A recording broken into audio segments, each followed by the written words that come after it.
Hi, my name is Professor Mark Stewart, and this video is about keeping your classroom safe during the COVID-19 outbreak. Uh, as we know, some colleges are holding classes online, and some of them are holding them live and in person on campus. And each school is different, and each school is taking different measures to protect the students and the faculty and the staff of the school. So what I've come up with here are 5 things that you can do to keep your students and yourself safer if your school's holding live classes during the COVID-19 outbreak. Now, we are going to be focusing on strategies that are relatively easy to implement. They may, depending on your situation, require some creativity, but I'm going to give you some tips about how to work with what you've got. Uh, and just bear in mind that we know that every classroom is different. So some of these might be, you might need to adapt them to your classroom and to your situation. First of all, no physical handouts. Now, we know that students love handouts. At least my students love handouts. They tell me every semester that they want handouts for everything. So I always have a handout for everything to give to them. And I'm pretty accustomed to just handing them lots of stuff. But that's not really a great idea with COVID because I'm going to be touching a lot of different things. So I don't want to pass out papers to them that might potentially carry the virus on them and transmit the virus to any of my students. So instead of passing out hard copies of things, instead have a digital space that they can access that has all of the course handouts. Now, many schools will have their own location. The school that I teach at uses D2L. Uh, there's other programs like Moodle and things like that that are, among other things, can be essentially a digital filing cabinet where students can find all of the handouts and the things that they need. Their assignment sheets, their worksheets, things like that that they might need to reference at any time. So having all of that up online is going to be much better during this outbreak so that you're not passing things to them. And that'll help keep you safer, and it'll help keep you from spreading the virus to your students inadvertently. It also has the added benefit of helping to make sure that they never lose anything, which is a common problem with my students. Second, no physical assignment submissions. I think in most classrooms, we're used to them doing their homework and then handing it to us and we evaluate it. I know in my classrooms, in addition to me passing a lot of things out, they're usually handing a lot of things in too. But they're going to be touching even more things than you are. They're going to be all over campus. They're living on campus in some cases, in the dorms, which is probably going to be an area where things could be transmitted more easily. So this is going to protect them, and it's going to protect you as well. So just have them turn everything in online. So like I was talking about with D2L and Moodle and programs like that, those programs usually have a way to turn things in. You might have a program like Turnitin if you grade a lot of essays or something like that, and you can have students just submit things online. And if you don't have a program like that at your school, you could even just have them email their assignments to you. You know, if you're collecting essays, you can just set up a Gmail account or use a school email account or something like that where they can email you essays or other kinds of work. And then all feedback is returned online also. So you grade the work and you either respond to the email or you use whatever program that your school uses to post feedback. My school has Turnitin, which is pretty intuitive and easy to use. And once the students understand how it works, they get pretty used to being able to go on there and get all of the feedback from me on their work, and you know, be able to follow up with me if they have any further questions. But this way, they're not passing anything to you, and then you're not passing it back to them again after you've graded it. Tests and quizzes can also be submitted digitally. Now, again, this depends on what kind of program that you might have access to. Many of these programs will have a way for you to administer a quiz or a test online, and it'll have, you know, fill in the blank or multiple choice or the essay responses. But again, if you don't have those things, it can be as easy as just putting a quiz up on the board, you know, using a projector or writing the questions on a chalkboard or a dry erase board, and having them type out the answers in their email and email the answers to you, and then you grade them and you email them back with the corrections in their grade. And again, that keeps you from having to collect papers and return papers. Another tip is to hold office hours virtually. So you can use Skype or Zoom. I'm recording this in Zoom right now. Both of them are pretty easy to use. Zoom has the option of free accounts, and many schools will also have higher level accounts where their faculty can use the more advanced features and things like that.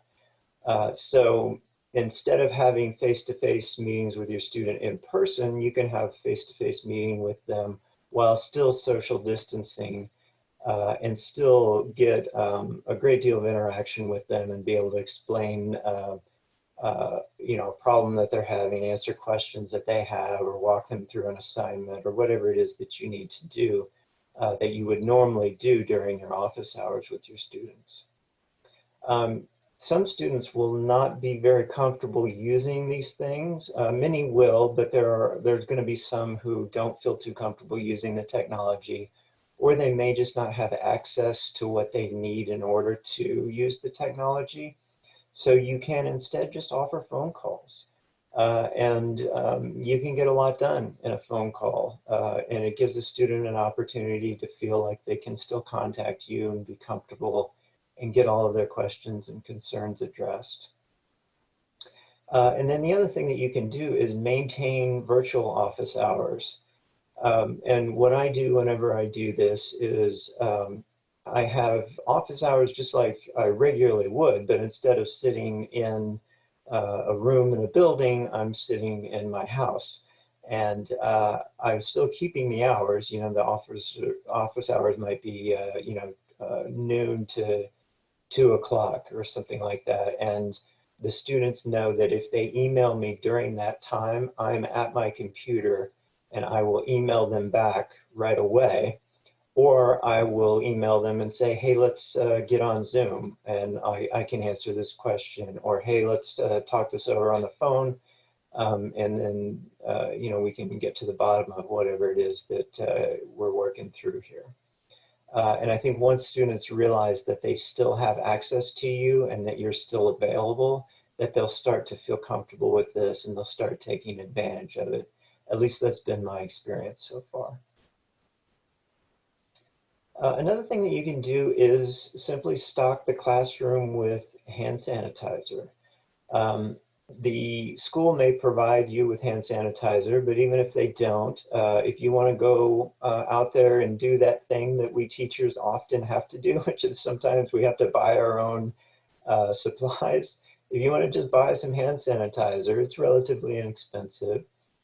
And keeping that in the classroom will have the added benefit of keeping things, you know, from being transmitted, keeping the virus from being transmitted. So usually, if you put something like that out and it's there, they'll use it, and so will you. To me, it's the same as having a pencil sharpener or a stapler available. It's a tool that they use in their education. In this case, it's a tool that they're using to help keep themselves healthy. So if it's there, they will use it. So you want to make it easy to access, you know, put it in a place where the students can get to it easily. You might put it by the door so they can use it when they're coming in or going out. You might put it up by your desk so that you can use it too. I would suggest maybe using more than one bottle in the classroom so that there's a few scattered around in different places and that they have easy access to it. But most of all, you just want to make sure that they know that it's okay to use it. Some students, as we know, are kind of timid, especially when they're entering into a new semester, a new situation, or they're meeting a teacher that they've never met before, and they don't really know like the other students in the classroom or something like that. So they're, a little bit more reserved than they might eventually wind up being. So just reassure them at the beginning of the class that it is okay to use it. And in fact, you can model that behavior by using it yourself. So you might use that bottle of hand sanitizer that's up by your desk just once before you begin the lecture for that day, so that they see you using it and sort of, rubbing your hands together, and then maybe you do that again at the end of class. You do that for a couple of weeks and they'll get the idea that it's okay to use this new thing that's in the classroom and that it might even be a good idea. And then number 5 is you want to take a more relaxed approach to attendance whenever possible. Now, I know that in some cases, taking a relaxed approach to attendance can be a real nightmare. I teach college, and college students tend to come when they come sometimes, but you have to still hold them accountable. But we're in a unique set of circumstances here where you don't necessarily want to force them into the classroom if they can't be there. So some students will still try to come to class even if they don't feel well because they're worried about their grade. We've all had these students who they never miss a class and you love them for it, and they get a perfect attendance score and they probably walk out of that class with an A. Those students are likely to want to come even if they're not feeling well. And during this outbreak, that's not necessarily a good idea, as they could potentially transmit something to other students or to other people on campus. So it's reasonably likely that you're going to have a student who will catch COVID sometime over the course of a semester. And you're going to have to get creative with how you deal with that. And there's a few different things that you can do. First, you want to focus on ways to find for them to be successful from home. So you want them to feel like if they want to complete the course, if they want to still push through and they need that credit or they don't want to get behind, then help them out and get creative with them. Figure out what works for them, because everybody learns differently, as we know. And taking a class online is very different than taking a class in person. So one of the things that you can do is make videos of your lectures for absent students. You can do this one of two ways. You can just set up a camera in your classroom and record all of your lectures if you have that equipment, or you can even just set up your phone to record the lectures. Another thing is that if you have something like a PowerPoint presentation like I'm using here, you can record it in Zoom and make it available for students who couldn't be there. And that might be kind of nice anyway, to have that backlog of videos for students who inevitably email you and say, hey, I missed class. Is there anything that I need to know about? Can I get the lecture notes? That kind of thing. You can just send them the lecture, which is super convenient, and they can review it at their leisure.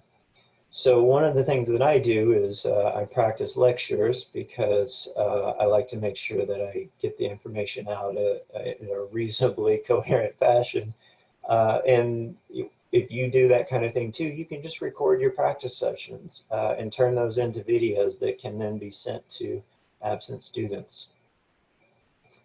I think it's important to remember, though, that maintaining contact with a teacher helps students feel like they're still part of the course. If a student, for some reason, can't come to class, as we know, sometimes it's kind of out of sight, out of mind.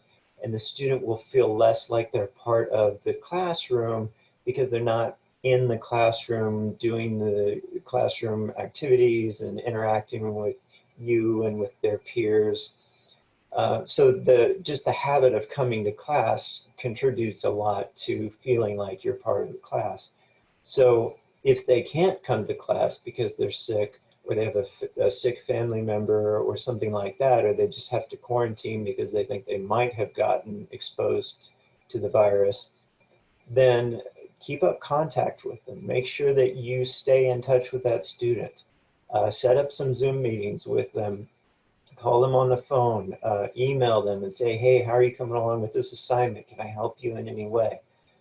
Make sure that they feel like they're part of that classroom environment.